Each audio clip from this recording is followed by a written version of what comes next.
चिंता संतानहंतारो यत्पादाम्बुजरेणवः स्वीयानान्तान् निजाचार्यान् प्रणमामि मुहुर्मुहुः। श्रीमद्गोकुलचन्द्रे तिवङ्गसन्दर्शिताङ्गमाधुर्ये गोपीनयनचकोरे ब्रजराजकिशोरे मतिर्मेस्तु। यहाँ उपस्थित समस्त वल्लभ कुलाचार्य एवं प्रिय वैष्णवों,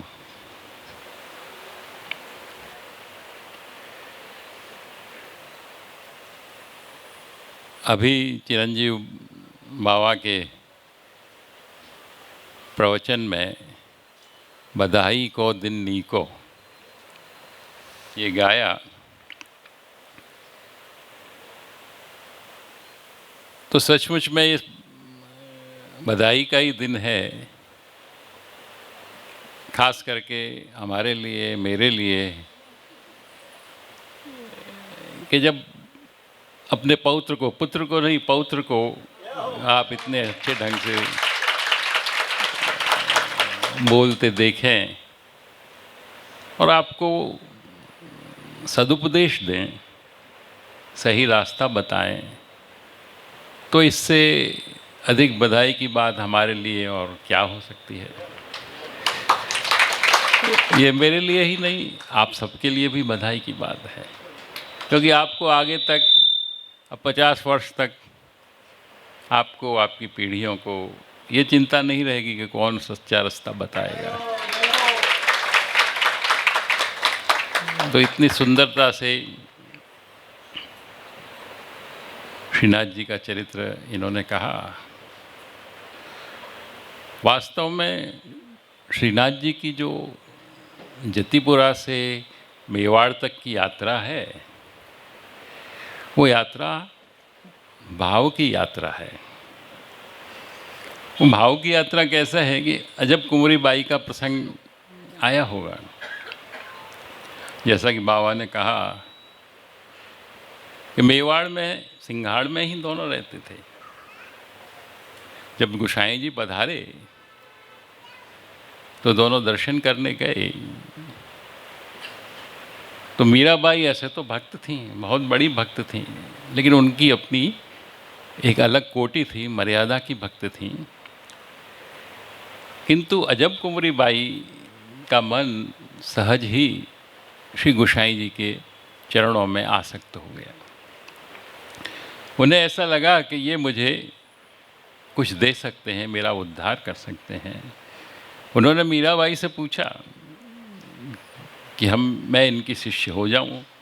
तो पहले तो मीराबाई ने उन्हें ना कहा, लेकिन उससे उन्हें ताप इतना हुआ कि ज्वर आ गया।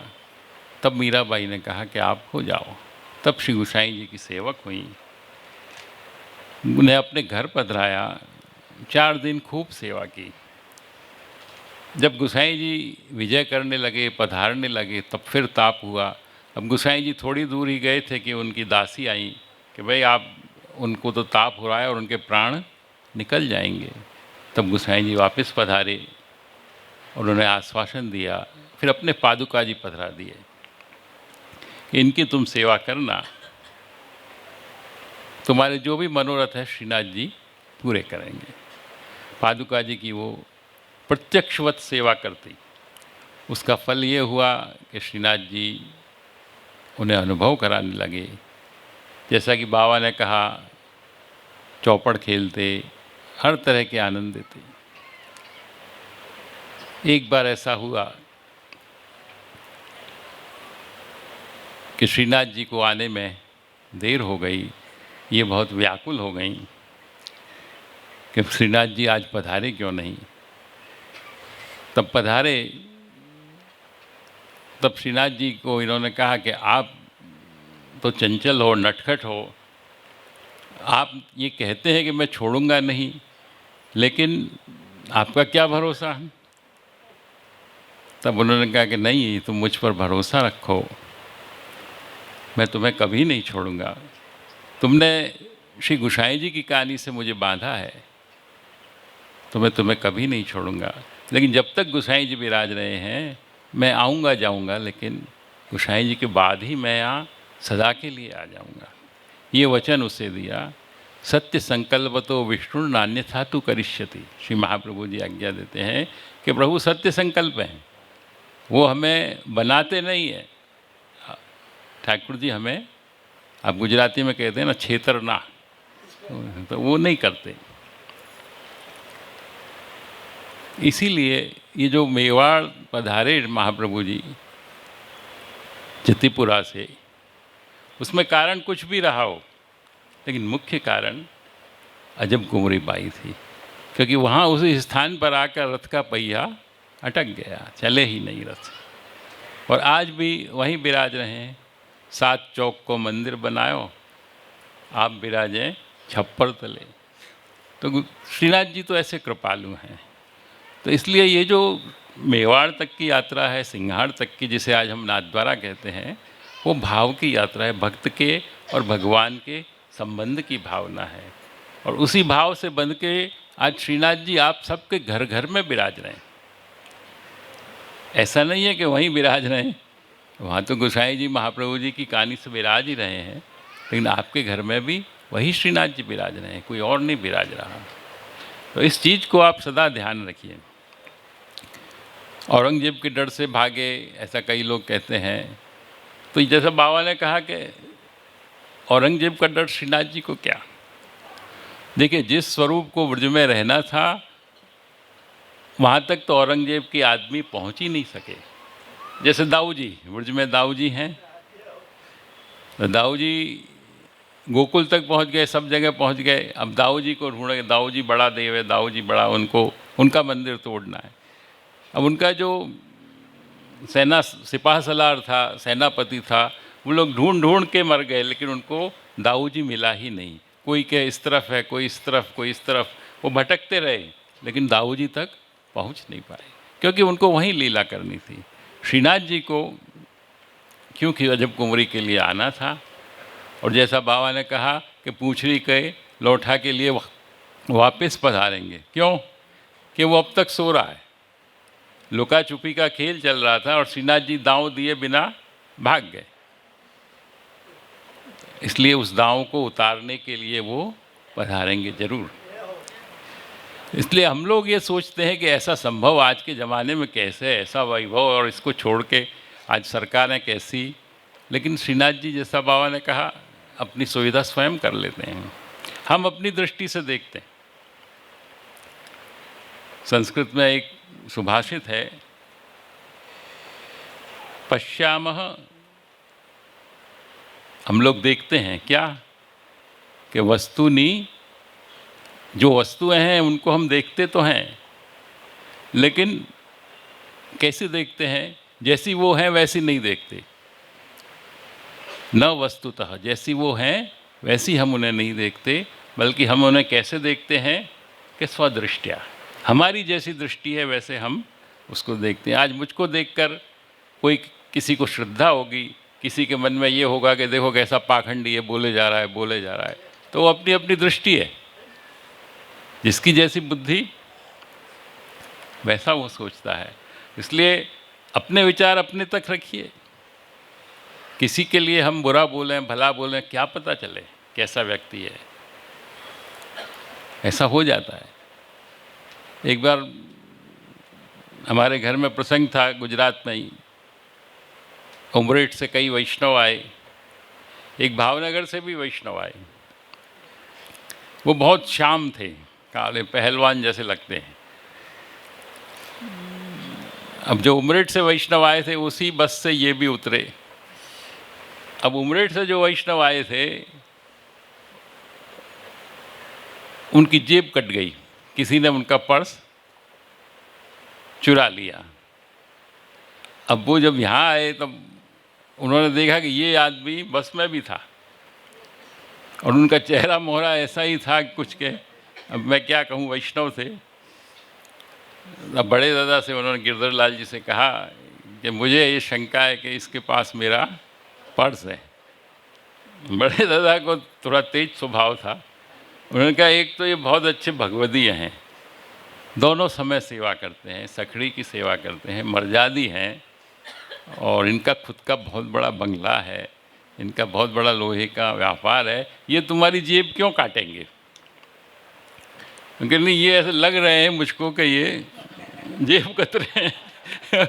अब बड़े साहब को बहुत गुस्सा आया कि तुम वैष्णव के लिए ऐसा कह रहे हो। तो ये जो वो है अपनी दृष्टि है, दोष किसका है? अपनी दृष्टि का। हम चेहरा देख के सोचते हैं कि ये आदमी ऐसा होना चाहिए। इंग्लिश में कहा है कि we don't see things as they are, we see them as we are. हम जैसे हैं हम वैसा देखते हैं चीज़ को। इसलिए अब श्रीनाथ जी क्यों पधारे?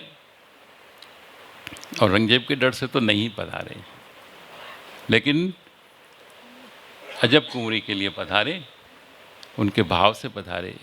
लेकिन उसमें हमको इसकी वार्ता में क्या ध्यान देना है? इनकी वार्ता में हमें ध्यान देना है कि श्री गोसाई जी के प्रति अजब कुंवरी की दृढ़ आसक्ति और श्रीनाथ जी के प्रति दृढ़ भाव कि ये मेरे संग हमेशा विराजें।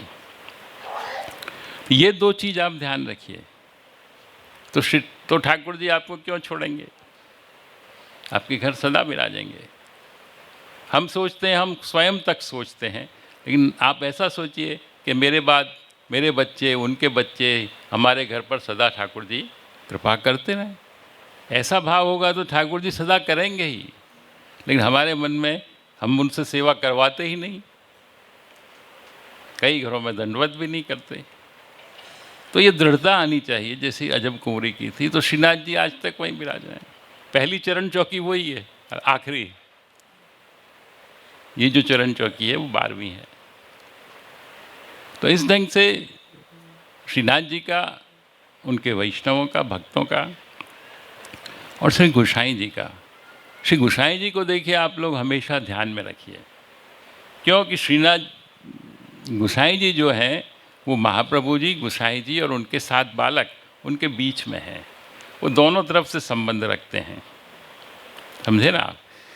और जो महाप्रभु जी ने मार्ग बनाया सेवा का, उसका विस्तार श्री गोसाई जी ने किया। आज हम जो कुछ भी कर रहे हैं सेवा, वो सब श्री गोसाई जी ने महाप्रभु जी की नींव पर हमें सौंपी है। तो उस चीज़ का ध्यान रखिए। और आजकल हम लोग तो कैसे हैं, आप आज का जीव दोषों से भरा हुआ है। श्रीनाथ जी के लिए, गोसाई जी के लिए हम क्या कहते हैं कि परम कृपाल श्री वल्लभ नंदन। महाप्रभु जी का नाम कृपा निधि है सर्वोत्तम में, लेकिन श्री गोसाई जी परम कृपाल हैं। परम कृपाल क्यों हैं? कि जो दोषों से भरे हुए जीव हैं उनको भी वो योग्यता का विचार किए बिना प्रभु तक पहुंचा देते हैं।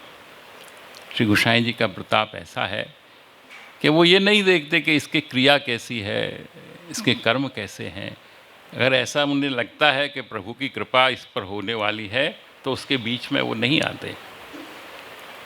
रूप मुरारी दास की कथा वार्ता आप सबको ध्यान होगी। रूप मुरारी दास कैसे थे कि राजा के साथ रहते थे। तो राजा के अम्बाला के थे, और राजा जब शिकार करने जाता तो रूप मुरारी दास भी शिकार करते। एक बार ये लोग गोवर्धन आए, मानसी गंगा आए, तब शिकार करने के लिए पूंछड़ी की तरफ चले गए।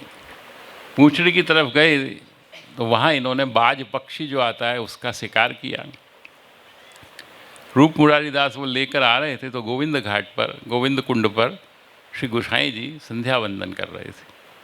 अब संध्या वंदन करते दर्शन करके उनका मन एकदम से ऐसा हुआ कि ये कोई महापुरुष हैं, और उन्हें पहली बार अपने ऊपर ग्लानि आई कि ये मैं क्या करता हूँ, जीव हत्या करता हूँ केवल शौक़ के लिए, आनंद के लिए, किसी के प्राण ले लेता हूँ।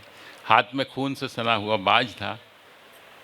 तब यूँ ही वो श्री गोसाई जी के पास गए कि मेरी तो ये अवस्था है, आप मेरा कुछ कर सको, उद्धार कर सको तो आप मुझे शरण दो। तब गोसाई जी ने उन्हें कहा कि तुम स्नान कराओ। वो स्नान करके आए। तब गोसाई जी ने उन्हें नाम निवेदन किया, नाम सुनाया और अपनी शरण लिया। इस प्रकार श्री गोसाई जी की कृपा से फिर उन्हें श्रीनाथ जी के मंदिर ले गए।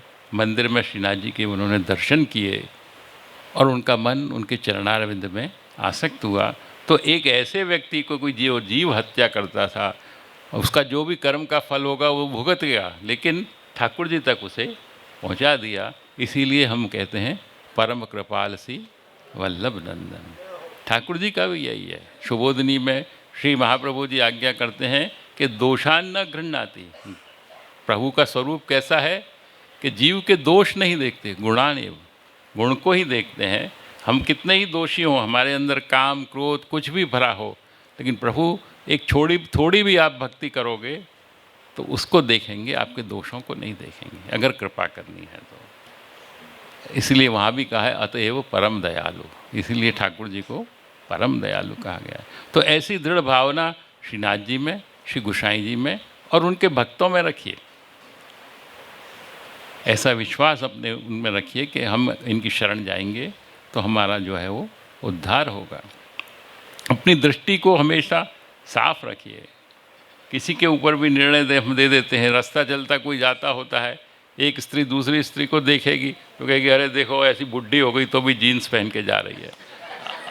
अब वो जीन्स पहने कि स्कर्ट पहने, इसमें तुम्हारा क्या जा रहा है? इस पे टीका टिप्पणी की हमें ज़रूरत क्या? वो जैसा चाहे करे, ये उसकी इच्छा है। इसलिए अपनी दृष्टि को जैसा बाबा ने कहा कि एक आप ध्येय बना रखिए, उसे लिमिटेड कर दीजिए स्कोप को, तो ऐसा नहीं होगा। विशेष समय नहीं है, बाबा को भी अभी पूरा करना है, लेकिन विश्वास की बात हुई है तो विश्वास किसे कहते हैं हम? ठाकुर जी में हमारा विश्वास है। आप सब कहते हैं कि श्रीनाथ जी ने मानी है, यमुना जी ने मानी है, गिरिराज जी ने मानी है। मानते तो हैं, लेकिन उसे विश्वास कह सकते हैं हम? तो कोई भी इसका उत्तर नहीं दे सकेगा। आप श्रीनाथ जी जाते हैं, दर्शन करते हैं, अभी बाबा ने कहा कि धक्के लगे और अंदर और बाहर, तो हमें श्रृंगार का भी ध्यान नहीं रहता। हम बाहर निकलते निकलते भूल जाते हैं। श्रीनाथ जी के मंदिर से निकले तो कहाँ जाओगे? सीधे चौपाटी, और जो यहाँ खाते हो वो वहाँ खाओगे। तो इसलिए वो क्या होता है कि हमारी चित्त की वृत्ति, विश्वास नहीं है। विश्वास हो तो क्या करो आप? विश्वास हो तो हम ये करें कि बाहर बैठकर श्रीनाथ जी का ध्यान करें। बाहर अंदर भले क्षणिक दर्शन हो, लेकिन वो क्षणिक जो घटा है, उनकी छटा है, वो हमारे हृदय में रह जानी चाहिए। अगर आपको ये लगे कि भाई आज ये वस्त्र धराएं, निकलते निकलते भी अगर आपको ये ध्यान हो जाए कि आज हरे रंग के वस्त्र हैं, और उन हरे रंग के वस्त्रों का भी आप ध्यान करेंगे, तो प्रभु के गुण का ये धर्म है कि उनके गुण भी वही फल देते हैं जो स्वयं प्रभु। तो वो हरा रंग भी आपको उद्धार कर देगा आपके चित्त का। तो इस ढंग से आप विचार करिए, ये विश्वास है। हम श्रीनाथ जी हो आए, हमें पूनम भरवा जाइए, हमें पूनम भरवा जाओ के दर्शन करवा जाओ। तो पूनम भरवा नहीं कहना हमको, चाहे डाकोर जाओ, श्रीनाथ जी जाओ, कि जतिपुरा जाते हैं कई लोग, तो पूनम भरना नहीं, हम हाजिरी देने जाते हैं। मालिक विराज रहे हैं, उनके सामने हाजिरी देने जाते हैं कि हम अब भी आपके दास हैं, आपको भूले नहीं हैं। तो प्रभु प्रसन्न हो। आपने नियम बना लिया कि जाके आ गए और वहाँ, तो वो विश्वास नहीं है। विश्वास को आप समझिए। विश्वास का मतलब ये है कि हमारे मन में हमेशा एक सा भाव रहे कि अच्छा हो या बुरा हो, यही हमारे सब कुछ करने वाले हैं। ऐसा नहीं कि बुरा होता हो तो हम लोग प्रभु को छोड़ दें। एक बात हमेशा ध्यान रखिए कि प्रभु हमारा हित ही करेंगे, प्रभु हमारा अहित नहीं करेंगे कभी भी।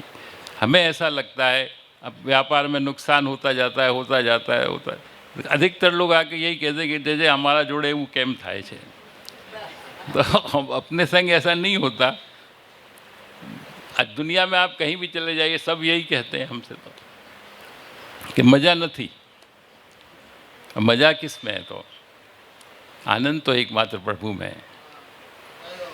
तो इसलिए विश्वास का मतलब ये है, केवल इतना नहीं कि हम श्रीनाथ जी को मानते हैं। विश्वास का मतलब है कि जो श्रीनाथ जी करते हैं वो सिर आँखों पर, सिर झुकाकर जैसा तुमको रखना है, भले बुरे सो तेरे।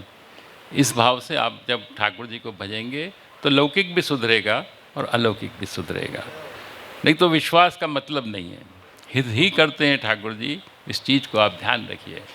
एक बार नारद जी ने बहुत तपस्या की, तपस्या कर रहे थे, पुराणों का प्रसंग है, तपस्या कर रहे थे तो इंद्र ने, जैसा उनकी आदत थी, उर्वशी भेजी, रंभा भेजी, सब अप्सराएं भेजी, लेकिन नारद जी टस से मस नहीं हुए, उन्होंने काम को हरा दिया। तब उन्हें गर्व हो गया कि मैंने काम को जीत लिया। अब काम को जीत लिया, ये गर्व हो गया, तो प्रभु को ये पसंद नहीं आया। प्रभु को हुआ कि मेरा भक्त और अहंकारी। तब उन प्रभु की लीला देखिए, एक राजकुमारी थी बहुत सुंदर, उसका स्वयंवर होने वाला था। अब नारद जी ने सोचा कि भाई ये राजकुमारी से शादी करनी चाहिए। तब लेकिन अब नारद जी की वेशभूषा कैसी, कौन राजकुमारी शादी करे? तो प्रभु के पास गए कि मैं आपका भक्त हूँ और आप मेरा अच्छा हो ऐसा कुछ करिए, हित हो। ठाकुर जी ने कहा ठीक है, बताओ भाई क्या हित करूँ तुम्हारा।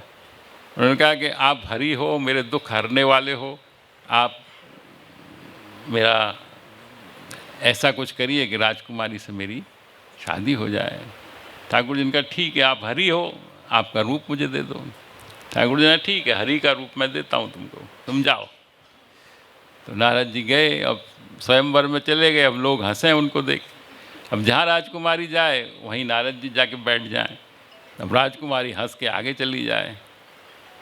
तो आखिर में राजकुमारी, ठाकुर जी स्वयं बहुत सुंदर राजा का रूप धर के पधारे और राजकुमारी ने उनका वरण कर लिया। नारद जी को बड़ा गुस्सा आया कि प्रभु ने ये क्या किया। प्रभु का रूप होते हुए तब दूसरे लोगों ने कहा कि भाई तुम काश तो देखो। तब देखा तो बंदर का मुंह था। हरि जो है उसके अनेक अर्थ हैं संस्कृत में। हरि का एक अर्थ ठाकुर जी तो है ही, लेकिन 4-5 अर्थ और हैं, उनमें से एक है हरि यानी बंदर। उन्होंने कहा हरि का रूप दे दो, तो बंदर का रूप ठाकुर जी ने दे। झूठ तो बोलते नहीं ठाकुर जी। तब नारद जी लौट कर आए हैं और प्रभु पर नाराज हुए। तो देखा तो राजकुमारी बगल में बैठी है, तो जले पर नमक छिड़क दिया ठाकुर जी ने कि ये आपने मेरे संग धोखाबाजी की, इसको आप ले आए।